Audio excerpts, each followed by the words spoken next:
Et puis là, il a dit à sa femme, on a lu le testament, et puis dans le testament, c'était écrit qu'il devait être enterré avec son argent. Il avait beaucoup d'argent. Il avait beaucoup d'argent. Et l'homme, la femme a réfléchi, puis il s'est dit, waouh, je suis veuve, et en plus je vais être pauvre. Ok, mais comme c'est sa dernière volonté, on va respecter sa volonté.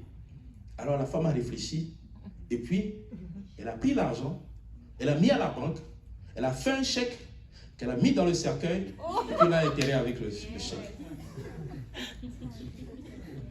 Il voulait être enterré avec son argent. Il a été enterré avec son argent. J'ai jamais vu quelqu'un être enterré avec ses richesses. On court avec tellement de choses. Vous savez, la mort peut nous rencontrer n'importe où. Ça peut nous rencontrer dans la rue. Ça peut nous rencontrer n'importe où. Mais ce que Dieu te demande, c'est d'être prêt pour ce moment-là.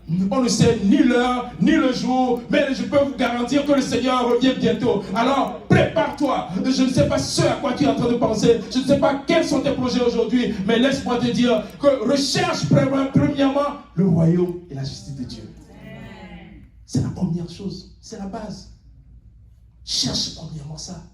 Et toutes les autres choses te seront données par-dessus. Ézéchiel 22, verset 27 nous dit, ces chefs sont dans son sein comme des loups qui déchirent leur proie. Ils répandent le sang, perdent les âmes pour assouvir leur cupidité. La cupidité, c'est dur. La cupidité détruit beaucoup. Il y a beaucoup de gens qui sont détruits à cause de la cupidité. Il y a des couples même qui sont détruits à cause de la cupidité. Ah, c'est moi qui vais avoir tel argent, c'est moi qui vais avoir telle autre chose. Oh, voici telle chose, voici mes affaires. Et à un moment donné, mais ce ne sont plus des gens qui s'aiment, mais juste des gens qui font des calculs à gauche et à droite. Et c'est naturellement qu'ils se séparent. Juste à cause de la cupidité. Juste à cause de la cupidité. Aujourd'hui, à cause de la cupidité, beaucoup de gens ne viennent pas au Seigneur. Beaucoup de gens ne peuvent pas évangéliser à cause de la cupidité. Ah, j'ai telle autre chose à faire, j'ai tel autre travail à faire, je dois gagner encore de l'argent ici, je dois arracher telle chose à gauche et à droite, tout simplement parce qu'on en veut encore un peu plus. On n'est pas capable de pouvoir enseigner une étude biblique parce que je dois travailler.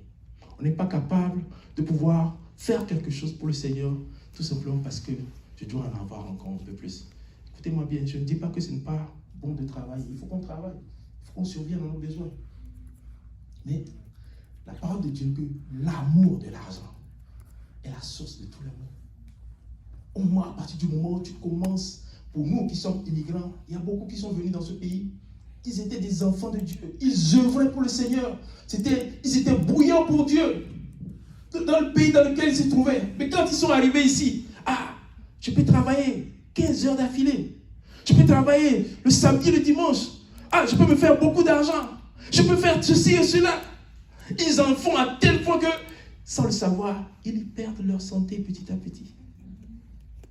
Petit à petit. Petit à petit, tu perds ta santé. Mais laisse-moi te dire que quand tu le donnes plutôt ta force de travail, tu donnes cette force-là au Seigneur, le Seigneur te donne ce dont tu as besoin. Si tu donnes à Dieu, Dieu va le faire prospérer. Si tu fais pour Dieu, Dieu va garder pour toi. Si tu œuvres dans la maison de Dieu, Dieu va œuvrer dans ta maison. Si tu œuvres pour Dieu, Dieu va combattre pour toi. Alors, laisse-moi te dire, permets que Dieu puisse combattre pour toi. Permets que Dieu puisse agir dans ta vie. Permets que Dieu puisse œuvrer dans ton existence en lui confiant tout ce que tu as comme talent.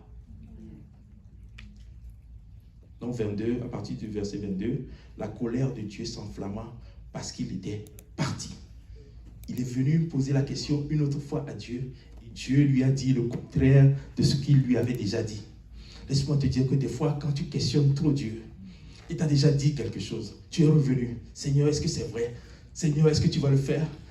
Je suis inquiet. Ceci ou cela. Il va te dire le contraire. Et voilà. Dieu lui dit de partir. Et Dieu s'attendait à ce qu'il dise, non, Seigneur, je pense que tu avais déjà dit que ce peuple est béni. Je ne veux pas te contrarier. Mais il est quand même parti. Il s'est levé, il est quand même parti. Et nous allons le voir plus tard, qu'il va commencer par parler même avec une ânesse, parce qu'il voulait tellement avoir sa volonté. Il voulait tellement avoir les biens qui lui étaient promis. Et l'ange de l'Éternel se plaça sur le chemin pour lui résister. Balaam était monté sur son ânesse et ses 2 serviteurs étaient avec lui. L'ânesse vit l'ange de l'Éternel qui se tenait sur le chemin, son épée nue dans la main. Elle se détourna du chemin et alla dans les champs. Balaam frappa l'ânesse pour la ramener dans le chemin. L'ange de l'Éternel se plaça dans un sentier entre les vignes.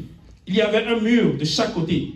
L'ânesse vit l'ange de l'Éternel. Elle se serra contre le mur et pressa le pied de Balaam contre le mur. Balaam le frappa de nouveau. L'ange de l'Éternel passa plus loin et se plaça dans un lieu où il n'y avait point d'espace pour se détourner à gauche ou à droite. L'ânesse vit l'ange de l'Éternel et elle s'abattit sous Balaam. La colère de Balaam s'enflamma et il frappa l'ânesse avec un bâton. Il était tellement... C'est un prophète de Dieu. C'est un prophète de Dieu. Il est censé voir qu'il y avait un ange. Et c'est l'ânesse qui le voit. Dieu a ouvert les yeux d'un animal pour que l'animal puisse voir qu'il était là. Mais l'homme de Dieu ne pouvait pas le voir. Parce qu'il y avait une barrière devant lui. La richesse, la barrière de la richesse, la barrière de la cupidité, la barrière des honneurs qu'un homme peut lui donner sur cette terre. Il y avait toutes ces barrières devant lui. Vous savez, des fois, Dieu est en train d'œuvrer tellement dans notre vie, mais on est tellement bloqué sur certaines choses, sur les choses que j'attends de Dieu. Oh, telle chose, je ne l'ai pas encore eu. Mais Dieu est en train de faire des miracles au milieu de nous. Dieu est en train de faire des miracles dans ta vie. Dieu est en train de faire des choses extraordinaires dans ton existence, mais tu ne peux pas les voir parce que tu es obnubilé par ce que toi tu désires de Dieu. Ce que toi tu désires avoir sur la terre. Ce que toi tu aimerais tellement avoir. Car l'amour de l'argent est une racine de tous les maux. Et quelques-uns en étant possédés. La parole de Dieu nous dit possédés. Possédés. En étant possédés. C'est comme tu es possédé par le démon. C'est comme si l'argent c'était un démon et que tu étais possédé par ce démon-là.